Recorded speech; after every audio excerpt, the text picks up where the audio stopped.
Hello everyone, my name is Angelina. Welcome back to my channel. I hope everyone is doing well.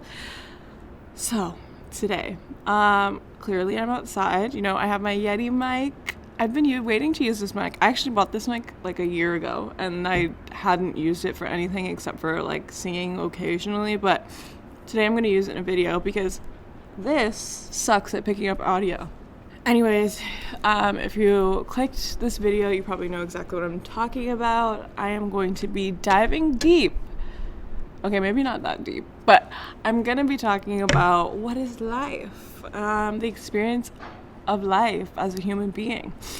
I think that I ponder this question a lot, and I know that a lot of people ponder this question. So without further ado, before filming this video, I did some research and I asked 5 of my friends what their human experience is like and what they think the human experience is, because I wanted to get other people's opinions. So if you want to listen, I'm going to say them right now, but you can go ahead and skip to the designated time where I start talking. So my friend Tori said, "What is it like living the human experience? The human experience is embracing life and nature around you, but also questioning the same reality. Every individual created and placed on this earth has a soul and a purpose.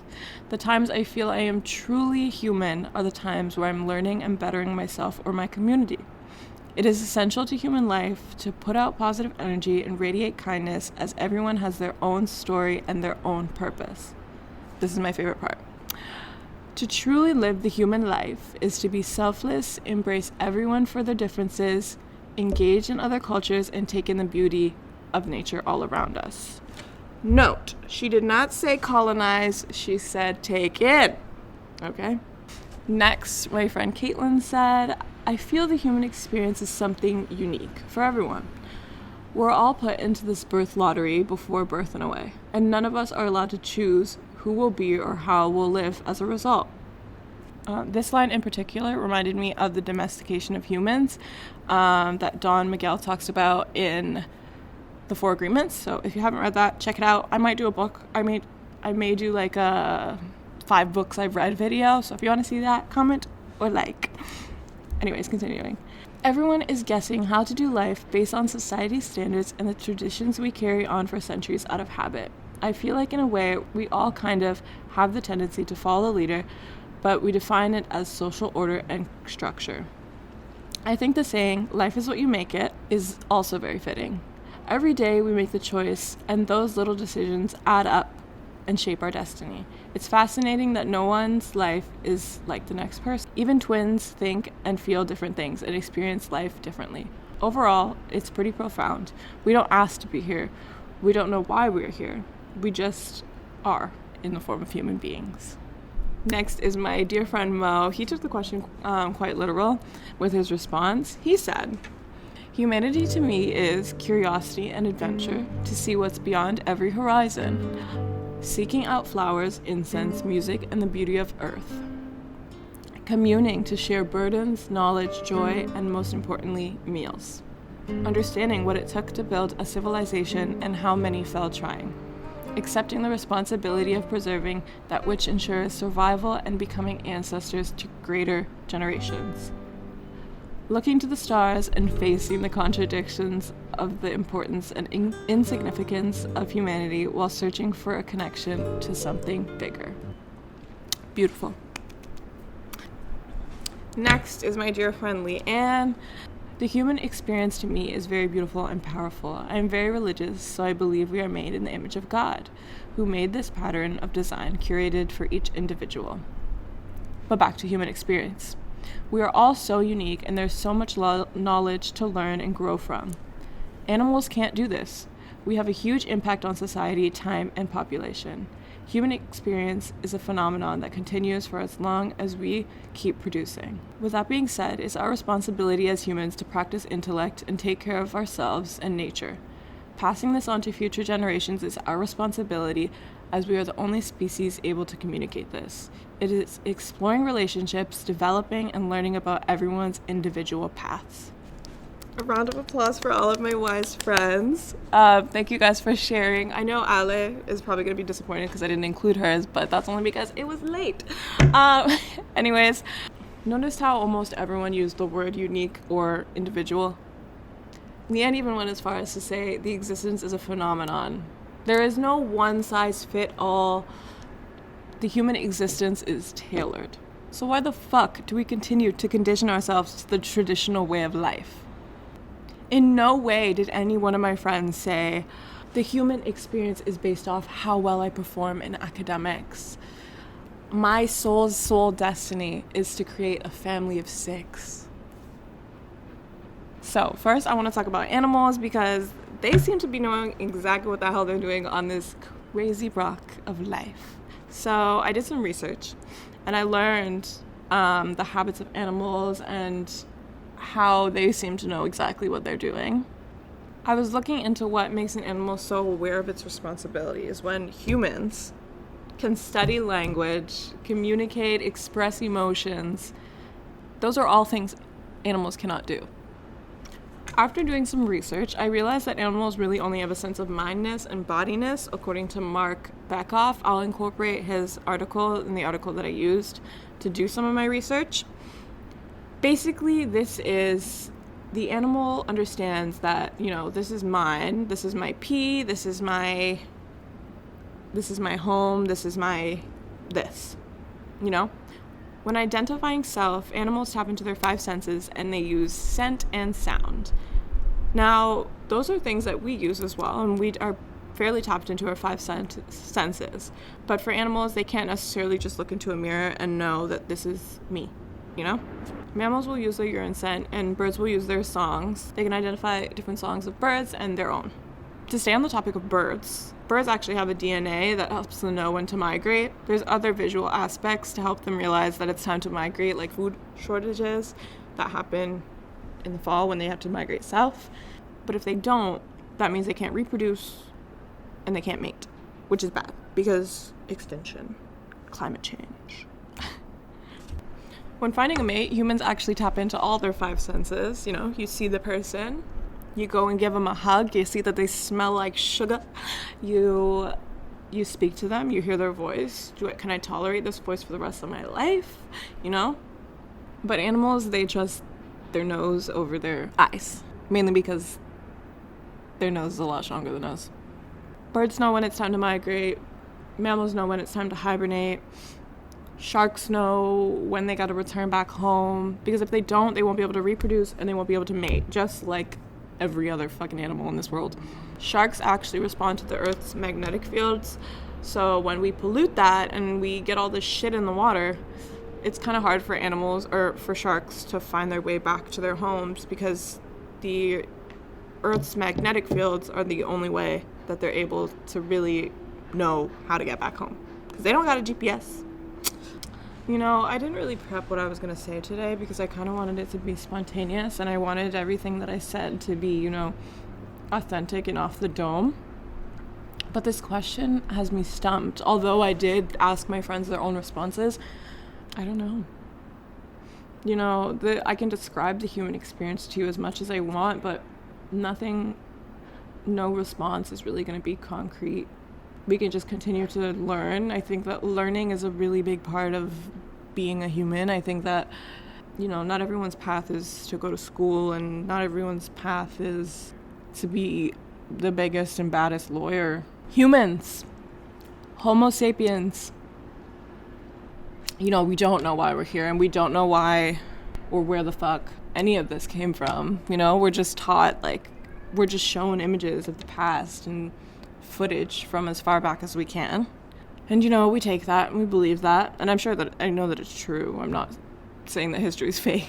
I mean, why else would we have years of history and war still happening if none of that was true?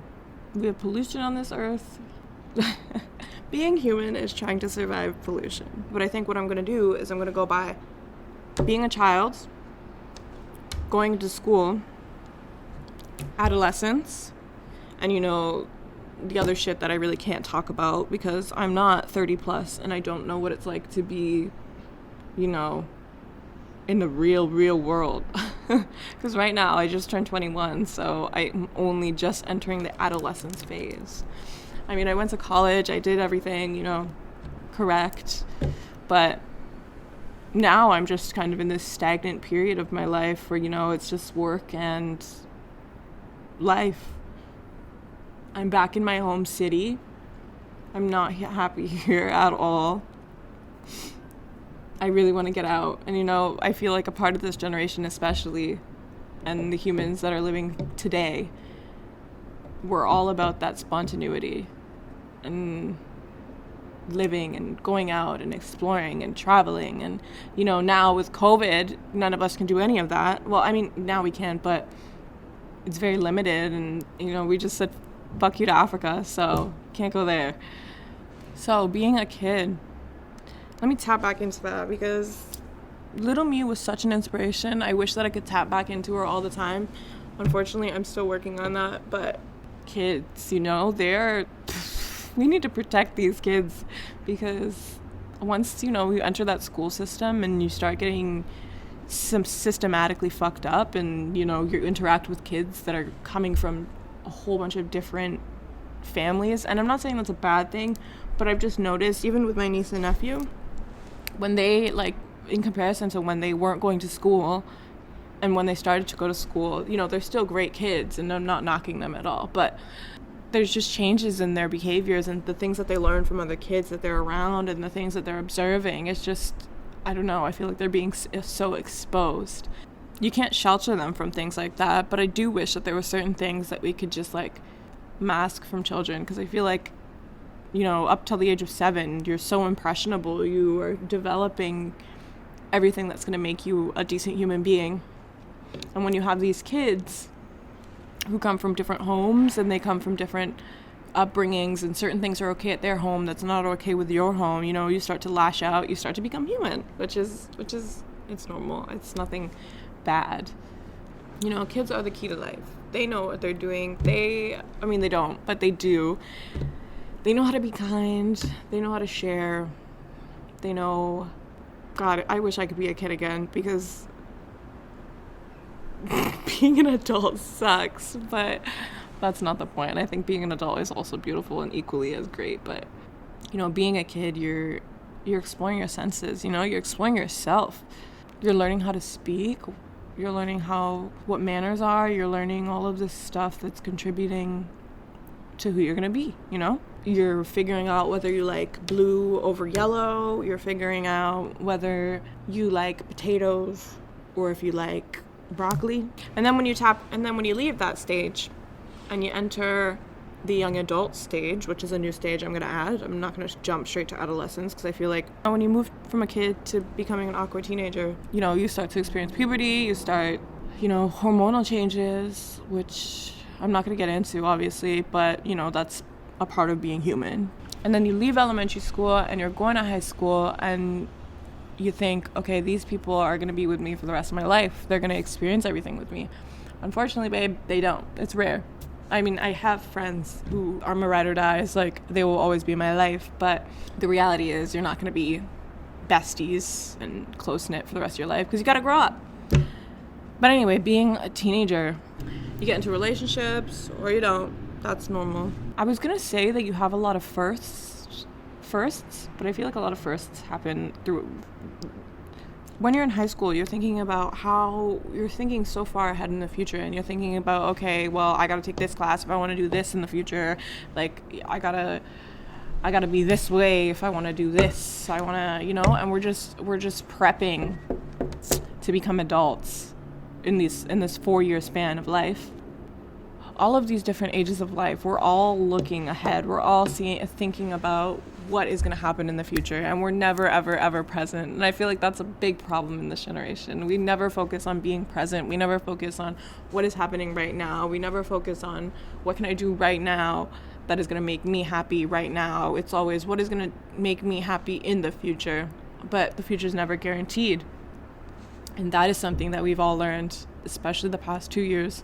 Surviving COVID and surviving, you transition to the next part of your life, and let's say you go to college or you don't. As I said, that doesn't really fucking matter. But anyways, you go to college, you make friends or you don't. that's also normal. I feel like I'm saying or you don't, because it really doesn't, that's not your story. I can't speak on your story, but I guess I'll speak from my own personal experience. You know, I went to college, I made amazing friends. I was lucky enough to have roommates, and they ended up being close-ass friends to me. They're awesome. And I made friends from all around the world. I was exposed to so many different cultures. I was really at my peak. I was living alone. I was being independent. The only thing I was dependent on my parents for was money, which thank you to them, because I need that, and I'm so happy that they pushed me to go and be on my own. That is something that my parents always push me to do. Not in a forceful way. They don't push me off the cliff, but they definitely always encourage me to, have my own independence and be 20. But anyway, I ended up traveling my second year. I traveled to England.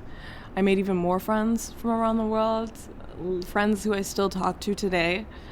I got to meet family that I've never seen. I was experiencing life, I was at this peak. And then I graduated. COVID hit. And life bit me in the ass. I graduated and life hit, and a lot of people, I feel like they graduated in 2020, and it was like, fuck, what am I supposed to do now, because we're here and there's a whole pandemic happening, which who the fuck knew that was going to happen except for, Bill Gates. As humans, we're always looking at other people's paths and how we can get to where they are at, or how are they there and I'm not. Jealousy is an evil trait to have. And if you're a jealous person, I urge you to work on that and get rid of that, because there's no reason for anybody to be jealous, because as all my friends said, like, everyone has a path, everyone has a journey. All you have to do is just be open and be grateful for what you have right in this fucking moment, because you could be dead tomorrow. Not saying you will. Always love. I don't really know where I'm going with this video, honestly. A lot of us, or a lot of my friends around me, we're just trying to navigate and become millionaires by 30. The generation that raised us, they grew up, they learned their shit, they went to school or they didn't, but either way, they got a house, they got a job, and they did their shit. And, some parents migrated. Some parents immigrated to make a better life for their kids and their family. And then we have our generation, our generation. We sit and we wait for things to happen. And I'm not saying everyone's like that, but I just feel like that's kind of what we've been taught with, social media around us. One thing that's great about this generation is that we have access to social media, and there's so many kids now that are just coming out with creative shit, and I think that it's awesome, because years ago, like, my parents couldn't pursue their creative paths. Now my parents are the biggest advocate for me pursuing my creative path, because they couldn't. And then, you jump, and then you're 30, and you may have a career, you may not. I feel like the rest of this is not for me to speak on. I don't really know where I'm going with this video. But I do know that knowledge is power, kindness is a gift, and yeah, and God's got you at the end of the day. And if you're not religious, just know that shit will be better. Just continue to be positive and continue to have a good outlook on life, because if you don't, what the fuck is the point of living, Like, no one knows why we're here. No one understands where we came from. No one understands this world. People grow and they die, and that's the only real answer we have. That's really the only thing we know for certain, is that we gonna die one day. So I think the best thing to do is to just live and to be kind. Given you shall receive. I'm big on that. Big and you shall receive. Everybody fucking eats. When I am rich, and trust me friends who are watching this, when I am rich, we're all going on vacation. No, but but I feel like the best part about being human is the ability to dream, because I think dreaming is what really keeps us alive and what keeps fueling us to move on and to grow and to learn and to continue our path, because, babe, if I couldn't dream and I was just totally immersed in what was happening right now all the time, there would really be no point in living. And I'm not saying, like, I'm not even talking on some, like, suicidal shit. I just mean, if I couldn't see a greater future for myself, it would be really sad. So, back to the question, the human existence. You gotta be happy. You know, I was talking to my niece a couple months ago, and I asked her, what's the meaning of life? I didn't, before even realizing that I was gonna film this video, I asked her that. And she said, happiness and gratitude. She said to be grateful and to be happy. That was what life was. And I thought that was so cute, and I thought that was beautiful that she, as a kid, could recognize that happiness and gratitude are what gets you going in life and what keeps you going. But anyway, I'm gonna close out this video. Thank you so much for watching. I hope you enjoyed, and I hope that you took something from this video. I didn't really know where I was going with it. I might totally just toss this out and restart again, but if I don't, here's the video.